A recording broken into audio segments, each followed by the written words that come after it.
መርከብ በሚለው የቴዲ አፍሮ ዘፈን ውስጥ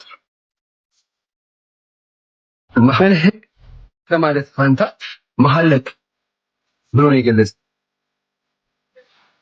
መሐለቅና መህልቅ ሁለቱም እጅግ በጣም የተለየ ትርጉም ያላቸው የተራራቀ ትርጉም ያላቸው። ታዲያ ቴዲ አፍሮ ለምንድን ነው ይሄንን መህልቅ ከማለት ይልቅ መሐለቅ የሚለውን ቃላት ለመጠቀም ፈለገ? መህልቅ አንድ መርከብ ተረጋግቶ ከአንድ ቦታ ላይ እንዲቆም የሚያደርግ ማለት ነው።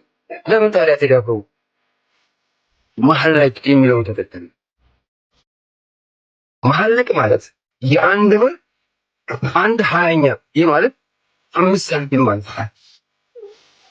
ሳንቲምን ይገለጹበት የነበር የዛ በወቅቱ 5 ሳንቲም ምን ያህል ክብር እንደነበራት። ስለዚህ ቴዲ አፍሮ በዚህ ዘፈን ለመግለጽ የፈለገው የሀገራችን ኢኮኖሚ ወይም የሀገራችን የገንዘብ አቅም የመግዛት አቅሙ ምን ያህል እየወረደ እንደሆነ ወይም የመግዛት አቅሙ የተዳከመ እንደሆነ ነው ሙሉ ዘፈኑ እየገለጸ ያለው።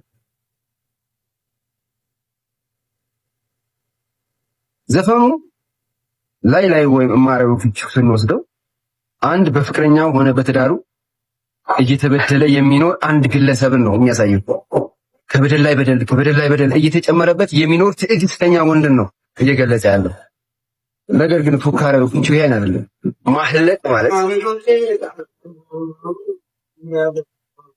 5 ሳንቲም ማለት ወይም የዛን ሰዓት የገንዘብ መጠሪያ ነው ማለት ነው።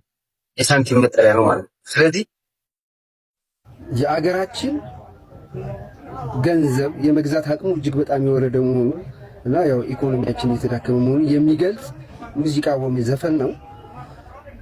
እስኪ እናንተ ሙሉውን ዘፈን አዳምጡና አስተያየታችሁን አስቀምጡልን።